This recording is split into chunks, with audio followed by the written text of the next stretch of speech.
If you can't wait to plan your next outdoor adventure, you most certainly want to get your hands on these books. This trio of new books is part of a brand new anthology series, Campfire Stories, Tales and Travel Companions. And they come to us from a local husband and wife duo, Ilyssa and David Kyu, who we are so excited to welcome back to Philly Live. Thank you both so much for being here. Yeah, thanks for having us.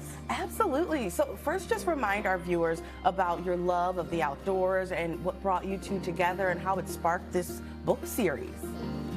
Well, we actually didn't grow up camping. You might not believe it after all these books of Campfire Stories, but I feel like if we did, we wouldn't have to search so hard for Campfire Stories. So we didn't have that in our background, in our experience. We were actually scheduled to go to a design festival in Toronto, but stop me if you heard this before, there was a trash strike in the city. And a week before the design festival, there was a trash strike, and we were watching it closely, but a week into it, they just shut down the city, and they had to cancel the design festival. And all of a sudden, we found ourselves with time off and nowhere to go. And a friend of ours suggested, why don't you just travel up Route 1, take it nice and slow up the New England coast, and end up in Acadia National Park. And we took that advice. We were terrible at every aspect of camping. We just, set up the tent wrong, slept right on the ground. Sounds like something I would do. Actually, we ended up loving that experience so much that we've been back to Maine every year since, and that's where we really started to build the foundation. Our appreciation for the outdoors really came alive on that trip.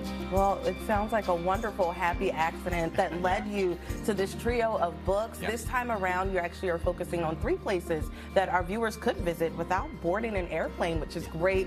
Talk about why you focused on Chesapeake Bay, the Adirondacks, and Cape Cod.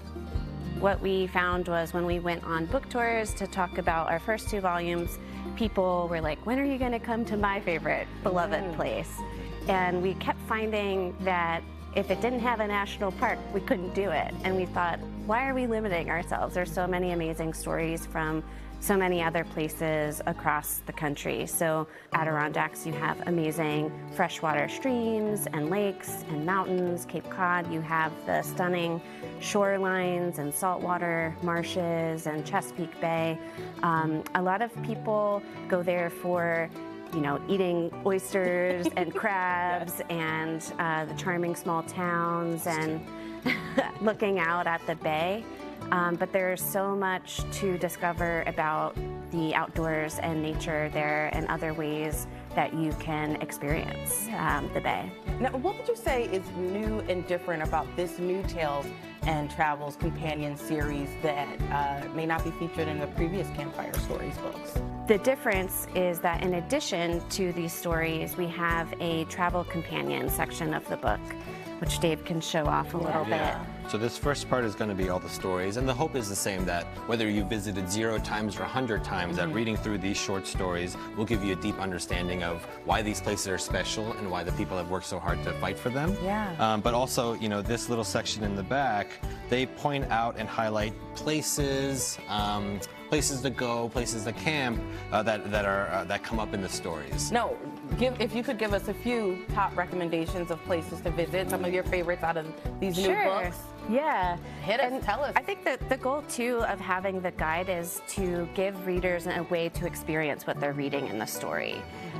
So one of my favorite things about Cape Cod was not just the shoreline along the ocean, but going into the saltwater marshes to see the various different seabirds and creatures that you might find there. Also, the Brewster Flats at sunset is pretty amazing. Sounds beautiful. The water recedes if you can get there at low tide, and you have sort of a mirror image of the sky on the wet sand, and it is pretty unbelievable. It's pretty endless. You can walk out quite far.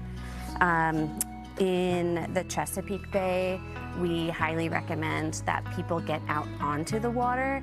I found this really difficult to do when I first got there. A lot of the shorelines are private land, but if you can get to the Chesapeake Environmental Center, they have kayaks that you can rent. There are historic water trails that you can experience American history by boat. And Jane Island State Park is another amazing place where you can get to beaches that you cannot access otherwise without watercraft. And in the Adirondacks, A lot of people know about the 46 peaks. They're called 46ers. People try to climb every single peak in the Adirondacks. And what we found through talking to people is that it is best to be savored and enjoyed from below. So sort of the slow Much safer hike that way. through. Yeah, but when you're rushing up a mountain peak, you miss the babble of the brook and the birds and the bugs and all the cool critters below. So our recommendation that we got from locals and that we recommend in the book is to take your time hiking the lower peaks and streams. Well, what a wonderful journey that you are helping our viewers embark on, and it sounds like that you two took a lot from this experience as well, just going to these places and then writing about it and sharing it for all of us. So thank you so much Yeah, for thank being you. here and talking about this. Once again, the new series is called Campfire Stories, Tales, and Travel Companions, and you can enjoy a book signing with Ilyssa and Dave Kyu this Saturday afternoon from 1 to 4 p.m. at Booked on Germantown Avenue in Chestnut Hill. If you want more details, go to NBC10.com/findit-on10.